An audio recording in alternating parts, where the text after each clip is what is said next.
Ce projet il a commencé tout début 2020 par la visite d'une société qui s'appelle Altavia. L'immeuble d'Altavia, c'est deux grands espaces qui sont liés par une immense halle de 3000 m².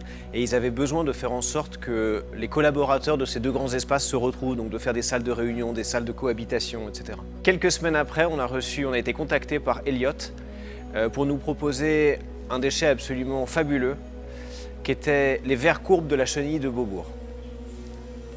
Une aventure de réemploi sur un grand bâtiment majeur comme ça, c'est évidemment un rêve. Depuis des années, on en parle, on essaye de le faire, mais ce qui rend les choses compliquées, c'est des histoires de timing, des histoires de budget.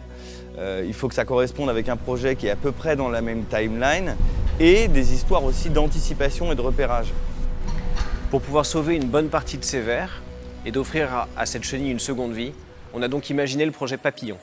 Mais on a fait le choix plutôt de libérer les vers de la chenille. C'est pour ça qu'on appelle le projet Papillon, parce que c'est vraiment la seconde vie, le déploiement de ces vitrages.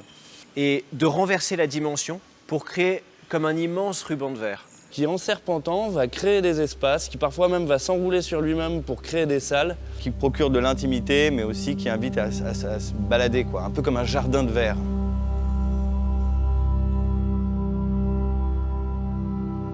Il faut bien se rendre compte de la préciosité que prend la matière quand on commence à dessiner un projet sur mesure pour elle.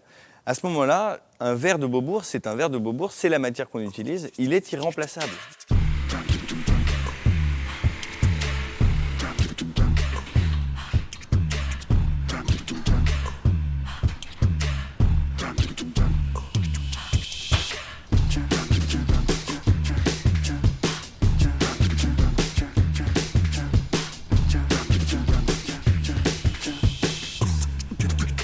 Beaucoup s'arrêtent au fait qu'ils sont abîmés, plus très transparents. Bon, finalement, il y avait un film dessus, il a fallu gratter, nettoyer, repolir. Bien des fois, il suffit de regarder et de voir si ça se nettoie.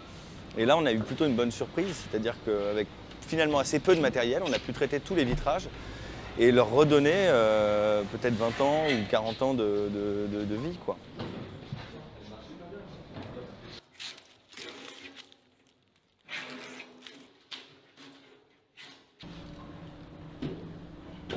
Et on a souvent tendance à considérer toutes ces micro-rayures comme des défauts, alors qu'en réalité, on a récupéré un patrimoine et la seule trace visible de cette histoire qu'il a vécue, c'est ces petits outrages.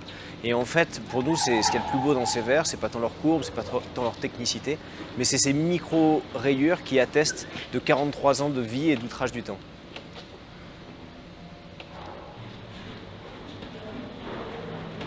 Les huisseries d'origine étaient en trop mauvais état pour qu'on puisse les réemployer. Et donc on a identifié un gisement d'une tôle qui était déclassée, qui n'était pas utilisable en l'état. Et pourtant on l'a fait redérouler et on s'est commandé des morceaux de cette plaque-là pour y découper l'intégralité du projet, évidemment de manière numérique dans une première partie. Et en travaillant avec cette tôle déclassée, on a pu sauver 23 tonnes de métal, des circuits du recyclage qui obligent après à refondre la tôle, à dépenser énormément d'énergie pour revenir à des lingots de métal. Il y avait donc un balai logistique avec une équipe qui avait été déterminée en avance pour pouvoir tenir une cadence quand même assez élevée de 12 cadres par jour. Il a fallu fabriquer un gabarit pour qu'il y ait le moins d'erreurs possible, sachant que les cadres, il y en avait 40 de différents, donc le gabarit changeait et devait être adaptable. Donc c'était une grosse conception aussi pour être sûr d'avoir l'outil qui nous permettait d'être au maximum de notre efficacité.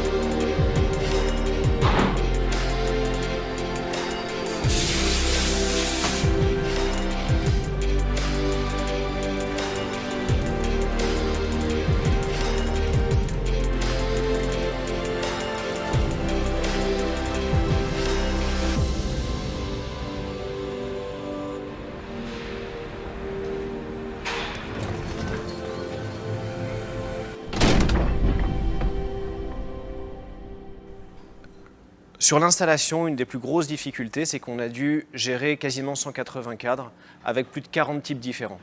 Et chacun de ces cadres avait un numéro très spécifique et on devait les mettre à un endroit précis, parfois à plus de 4 mètres de haut.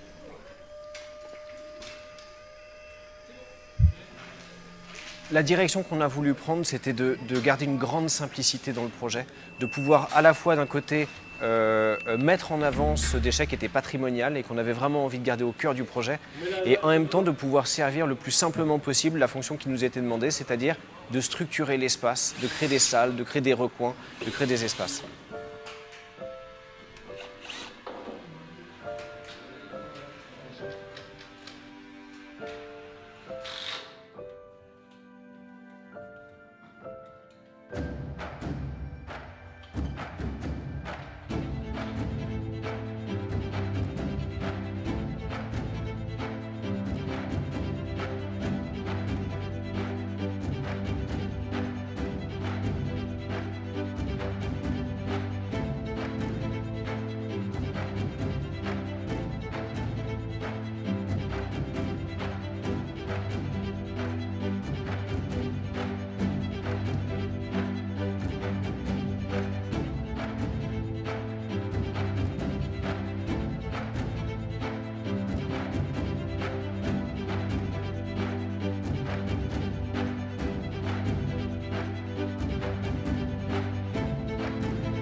À la fois, on a réussi à contenter le client, à créer 700 mètres carrés de salle de réunion, un endroit dans lequel il est très agréable de travailler, et en même temps de sauver près d'un tiers de la chenille de Beaubourg et d'offrir à ces vers encore 50 belles années devant eux. On a eu beaucoup de plaisir à concevoir cet espace en héritant de choix qui n'étaient pas les nôtres, et qui étaient ceux de Renzo Piano et Richard Rogers et des gens qui ont fabriqué le bâtiment à cette époque. Finalement, c'est un projet qui sauve des bennes, 12 tonnes de verre et 23 tonnes de métal. Et on se rend compte que le réemploi est vecteur de créativité, au-delà même, bien sûr, de sauver de la matière qui était destinée sinon à la poubelle.